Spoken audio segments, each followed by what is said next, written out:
आज हम पढ़ेंगे क्लास 7th का पंचमः पाठ पंडिता रमाबाई। स्त्री शिक्षा क्षेत्रे अग्रगण्या पंडिता रमाबाई 1858 तमे ख्रीष्टाब्दे जन्म अलभत। स्त्री शिक्षा के क्षेत्र में प्रमुख पंडिता रमाबाई 1858 ईस्वी जन्म माने पैदा, अलभत माने हुई, अर्थात स्त्री शिक्षा के क्षेत्र में प्रमुख जो हैं पंडिता रमाबाई, उनका जन्म 1858 ईस्वी में हुआ। तस्या पिता अनंत शास्त्री डोंगरे, माता च लक्ष्मीबाई आस्तम। उनके पिता अनंत शास्त्री डोंगरे और माता लक्ष्मीबाई थी। तस्मिन् काले स्त्री शिक्षायाः स्थिति चिंतनीया आसीत्। उस समय स्त्री शिक्षा की स्थिति चिंताजनक थी, अर्थात उस समय स्त्रियों की शिक्षा की जो स्थिति थी वो बहुत अच्छी नहीं थी। स्त्रीणां कृते संस्कृत शिक्षणं प्रायः प्रचलितं नासीत्।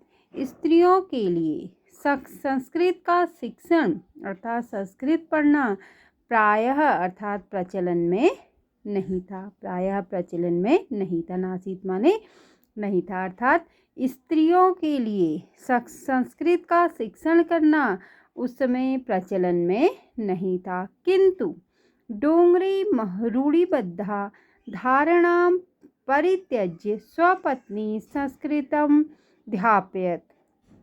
तो किंतु जो डोंगरे महोदय या डोंगरे महाशय थे, उन्होंने इस रूढ़ी परंपरा पारंपरिक जो रूढ़िवादिता थी, उस धारणा को त्याग करके अपनी पत्नी को संस्कृत का अध्ययन करवाया।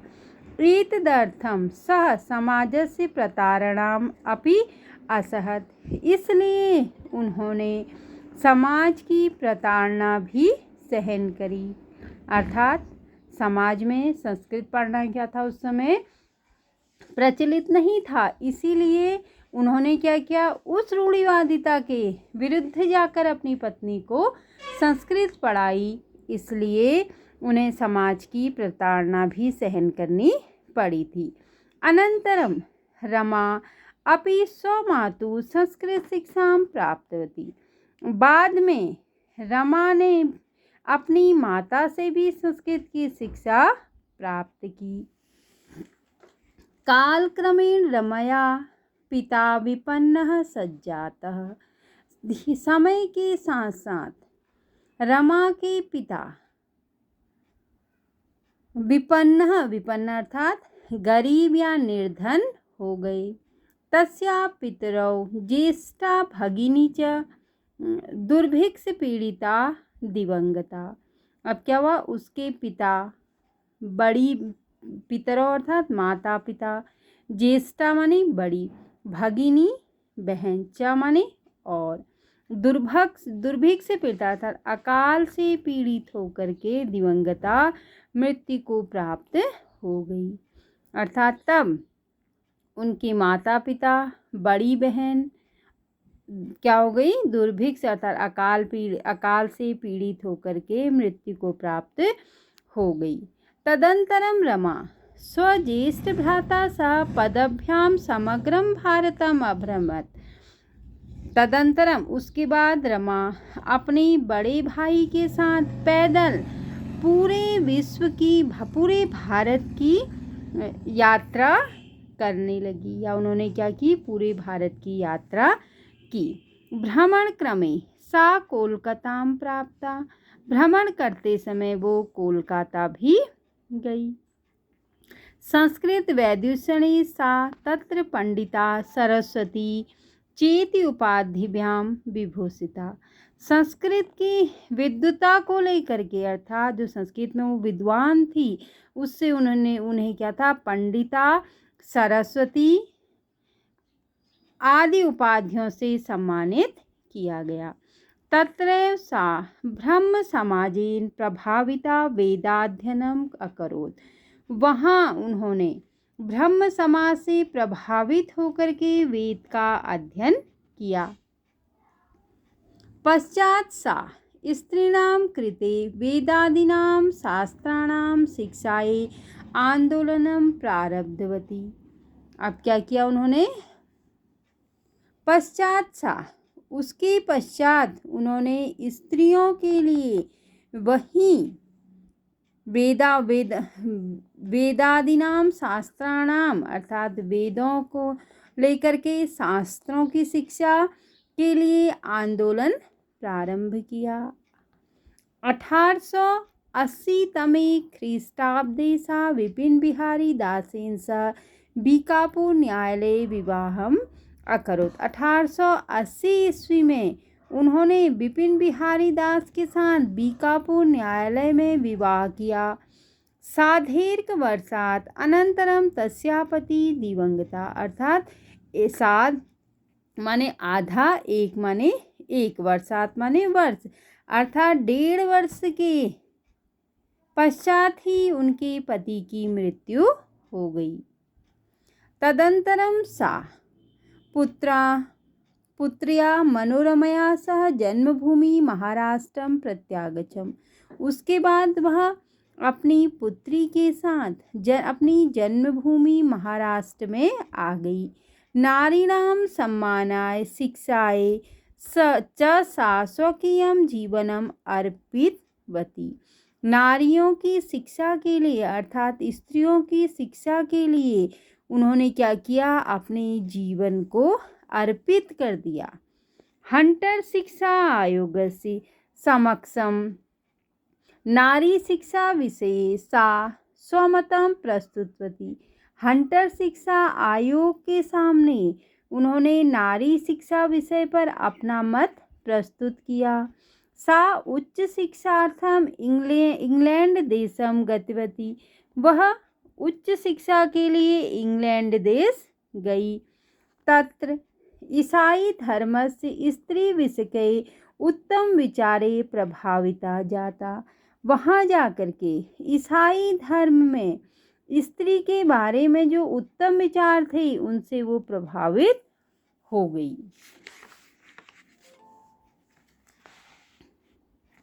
इंग्लैंड देशात रमाबाई अमेरिका देशम अगच्छत। इंग्लैंड देश के बाद रमाबाई अमेरिका देश गई अर्थात अमेरिका गई। तत्र सा भारतस्य विधवा स्त्रीणां सहायतार्थम अर्थ संचयम अकरोत्। वहाँ उन्होंने भारत की विधवा जो स्त्रियां थी उनकी सहायता के लिए पैसा एकत्रित किया। भारतम प्रत्यागत्य मुंबई नगरे सा शारदा सदनम अस्थाप्यत। भारत से में वापस आकर मुंबई नगर में उन्होंने शारदा सदनम को स्थापित किया। अस्मिन् आश्रमे निसहाया स्त्रियां निवसन्ति स्म। इस आश्रम में बेसहाय स्त्रियां निवास करती हैं या जो असहाय हैं वो स्त्रियां यहाँ निवास करती हैं। तत्र स्त्रियां मुद्रण टंकण काष्ठकलादीनाश्च प्रशिक्षणमपि लभन्ते स्म।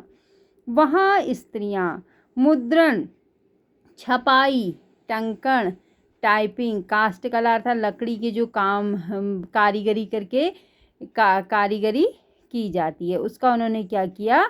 प्रशिक्षण लेकर के लाभान्वित हुई।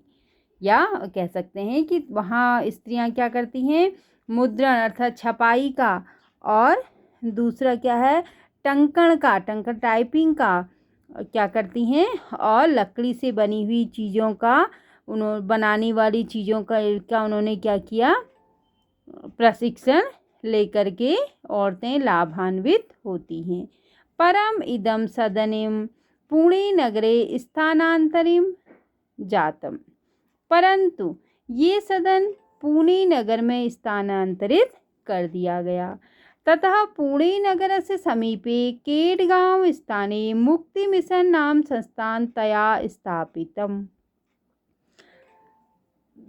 तब पुणे नगर के नज़दीक केडगांव स्थान में मुक्ति मिशन नाम की संस्थान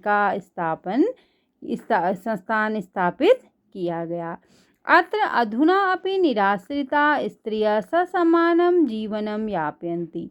अत्र यहाँ आज भी बेसहारा स्त्रियां सम्मान के साथ जीवन यापन कर रही हैं। 1922 तमे ख्रीष्टाब्दे रमाबाई महोदया निधनम अभवत्। 1922 ईस्वी में रमाबाई महोदया का निधन हो गया। सा देश विदेशानाम अनेकासु भाषासु निपुणा आसीत्। वह देश विदेश की अनेकों भाषाओं में दक्ष थी या निपुण थी। समाज सेवाया अतिरिक्तं लेखन क्षेत्रे अपि तस्याः महत्वपूर्णम् अवदानम् अस्ति। समाज सेवा के अतिरिक्त लेखन के क्षेत्र में भी उनका महत्वपूर्ण योगदान है। स्त्री धर्म नीति हाई कास्ट हिंदू विमेन इति तस्याः प्रसिद्ध रचनाद्वय वर्तते। स्त्री धर्म नीति हाई कास्ट हिंदू विमेन ये इनकी प्रसिद्ध रचनाएं हैं।